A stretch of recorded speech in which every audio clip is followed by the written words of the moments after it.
नमस्कार मित्रों, स्वागत है आप सभी का हमारे चैनल डिवाइन एंड स्पिरिचुअल पे। भगवत गीता के अध्याय 3 के आज के श्लोकों में भगवान श्री कृष्ण कर्म योग का महत्व समझाते हैं। वे अर्जुन से कहते हैं कि अपने सभी कर्म मुझे समर्पित करो, अहंकार और संदेह से मुक्त होकर। वे कहते हैं कि सभी कर्म बिना फल की इच्छा के करने चाहिए ताकि मनुष्य बंधनों से मुक्त हो सके। श्री कृष्ण यह भी बताते हैं कि जो लोग धर्म के इन सिद्धांतों की अवहेलना करते हैं वे अपना ही नुकसान करते हैं। हर व्यक्ति का अपना स्वधर्म होता है और उसी का पालन करना श्रेष्ठ है, भले वह कितना भी कठिन क्यों ना लगे। दूसरों के धर्म का अनुकरण करने से जीवन में समस्याएं और भ्रम पैदा होते हैं। श्री कृष्ण काम और क्रोध के बारे में भी बताते हैं। वे कहते हैं कि कामना और क्रोध मनुष्य के सबसे बड़े शत्रु हैं, जो ज्ञान को ढक लेते हैं और विनाश का कारण बनते हैं। मन, इंद्रियों और बुद्धि पर नियंत्रण रखना आवश्यक है। तो चलिए शुरू करते हैं आज का सफर। अब समझते हैं श्लोक 30 क्या कहता है।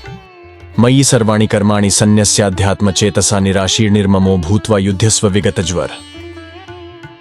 इस श्लोक में श्री कृष्ण ने कहा, हे अर्जुन, अपने सभी कर्मों को मुझे अर्पित कर दो और आत्मज्ञान के साथ कर्म करो, बिना किसी अपेक्षा या अहंकार के, अर्थात पूर्ण रूप से निराशा और अहंकार से मुक्त होकर कर्म में लग जाओ।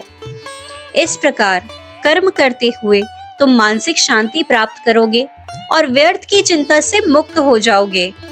जब तुम इस प्रकार से कर्म करोगे तो तुम्हारा मन शांत रहेगा और तुम अपने कर्तव्य निष्ठा और समर्पण के साथ निभा सकोगे।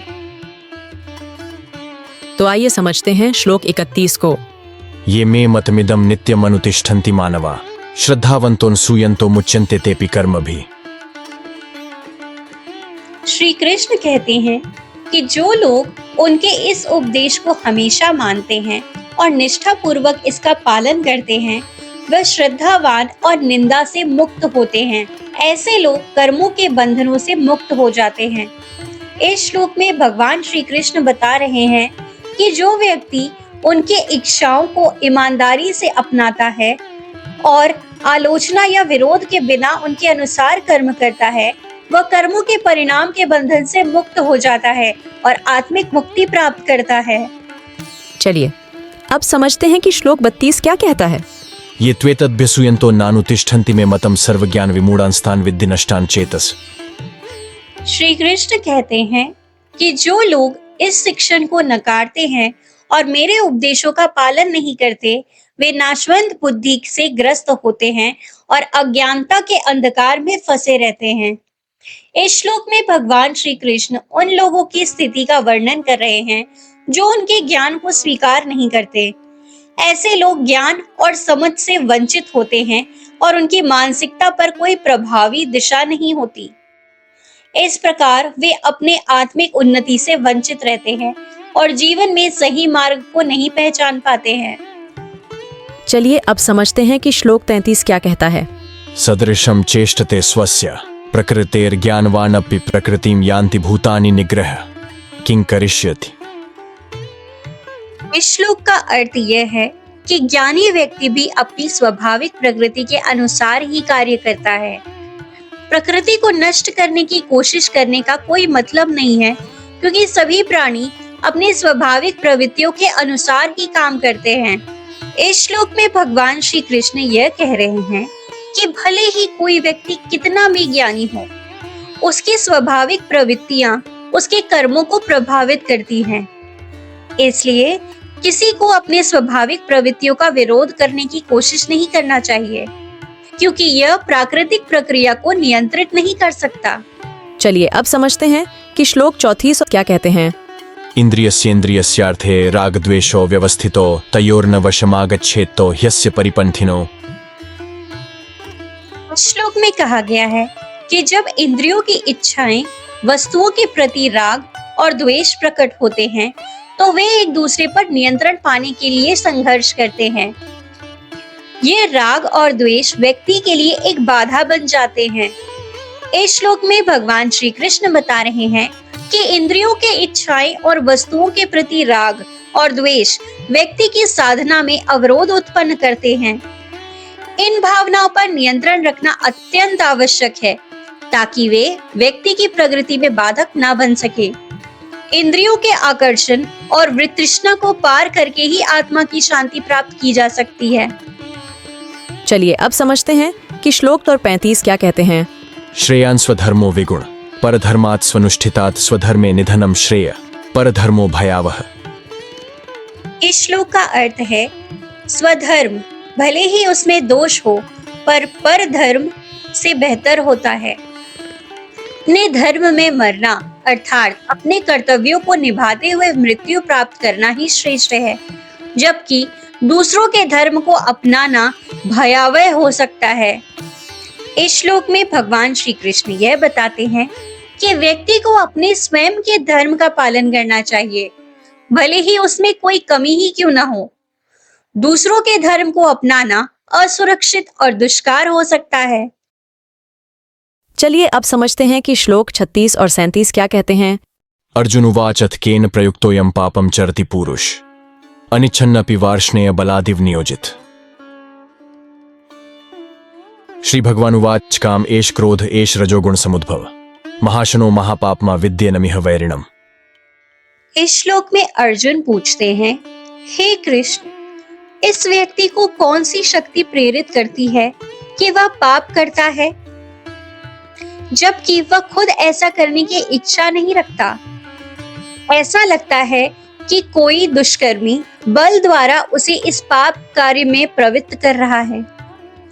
इस श्लोक में अर्जुन भगवान श्री कृष्ण से पूछ रहे हैं कि व्यक्ति जो पाप करता है वह क्यों करता है, जबकि उसकी अपनी इच्छा ऐसे करने की नहीं होती है। क्या कोई बाहरी शक्ति या बल उसे इस कार्य में मजबूर करता है?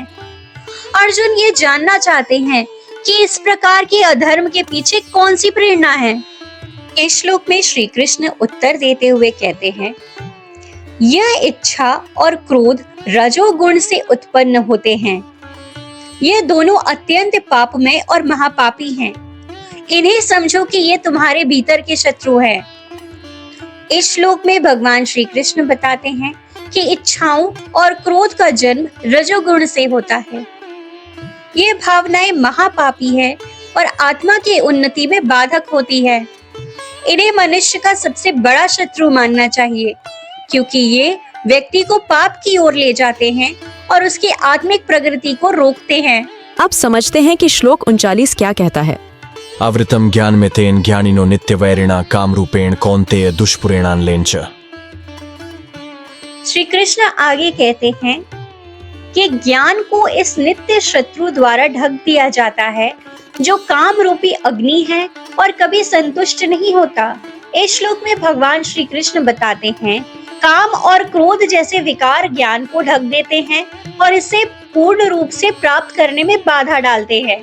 ये विकार हमेशा ज्वाला की तरह जलते रहते हैं और कभी भी पूरी तरह से संतुष्ट नहीं होते। इस प्रकार यह विकार ज्ञान के मार्ग में प्रमुख अवरोधक होते हैं। अब समझते हैं कि श्लोक 40 क्या कहता है। इंद्रियाणि मनोबुद्धिरस्याधिष्ठानमुच्यते एतैर्विमोहयत्येष ज्ञानमावृत्य देहिनम्। चलिए अब समझते हैं कि श्लोक 41 क्या कहता है। तस्मात्त्वमिन्द्रियाण्यादो नियम्य भरतर्षभ पापमानं प्रजहिह्येणं ज्ञान विज्ञान नाशनम। श्री कृष्ण कहते हैं, इसलिए हे अर्जुन, पहले अपने इंद्रियों को नियंत्रित करो और इस पापी को दूर करो जो ज्ञान और विज्ञान को नष्ट कर रहा है। इस श्लोक में भगवान श्री कृष्ण अर्जुन को निर्देशित करते हैं कि उन्हें अपने इंद्रियों को नियंत्रण करना चाहिए। इच्छाओं और क्रोध के द्वारा उत्पन्न होने वाले पाप को दूर करना आवश्यक है, क्योंकि ये पापी भावनाएं ज्ञान और समझ को नष्ट कर देती है। इंद्रियों का नियंत्रण और पापी प्रवृत्तियों से दूर रहना आत्मज्ञान और सच्चे विज्ञान की प्राप्ति के लिए आवश्यक है। चलिए अब समझते हैं कि श्लोक 42 क्या कहता है। इंद्रियाणि पराण्याहुरिन्द्रियेभ्य परम मन मनसस्तु परा बुद्धिर्यो बुद्धे परतस्तु स। इस श्लोक में श्री कृष्ण यह बताते हैं कि इंद्रियां सबसे बाहरी स्तर पर होती है, फिर मन आता है जो इंद्रियों से परे है, इसके बाद बुद्धि आती है जो मन से ऊपर होती है, और अंत में आत्मा होती है जो बुद्धि से भी परे होती है। यह क्रम दर्शाता है कि आत्मा सबसे गहन और उच्चतम तत्व है जो अन्य सभी तत्वों से परे और श्रेष्ठ है। चलिए हम समझते हैं कि श्लोक 43 क्या कहता है। एवं बुद्धे परम बुद्ध्वा संस्तभ्यात्मानमात्मना जहि शत्रुम महाबाहो काम रूपम दुरासदम। इस श्लोक में श्री कृष्ण कहते हैं कि इसी प्रकार बुद्धि द्वारा बुद्धि से ऊपर उठकर आत्मा को आत्मा से नियंत्रित करो। हे पार्थ, इस कठिन शत्रु इच्छा रूपी राक्षस को पराजित करो। इस श्लोक में भगवान श्री कृष्ण अर्जुन को यह निर्देश देते हैं कि वे अपनी उच्चतम बुद्धि से अपनी आत्मा को नियंत्रित करें। इच्छाओं और क्रोध के रूप में जो शक्तियां हैं, वे अत्यंत कठिन होती है और इन पर विजय प्राप्त करना आवश्यक है। बुद्धि की शक्ति से आत्मा को नियंत्रित करके इन विकारों को पराजित किया जा सकता है। आज के इन श्लोकों में भगवान श्री कृष्ण ने हमें यह बताया है कि सभी कर्मों को ईश्वर को समर्पित करना चाहिए और आत्मज्ञान के साथ कर्म करना चाहिए। यह सिखाता है कि हमें अपनी ऊर्जा और प्रयास को सकारात्मक दिशा में लगाना चाहिए, बिना किसी व्यक्तिगत अपेक्षा या अहंकार के। श्री कृष्ण ने इच्छाओं और क्रोध की शक्ति के बारे में बात की है, जो ज्ञान और आत्मा की प्रगति में रुकावट डालती है। हम इन शिक्षाओं से सीख सकते हैं कि अपनी इच्छाओं और क्रोध पर नियंत्रण रखकर हमें मानसिक शांति और आत्म संतुलन प्राप्त हो सकता है। इन श्लोकों में स्वधर्म और परधर्म के बारे में बताया गया है। हमें यह समझना चाहिए कि अपनी विशेष क्षमताओं और कर्तव्यों का पालन करना हमेशा बेहतर होता है, बजाय दूसरों की राह पर आंख मूंद के चलने के।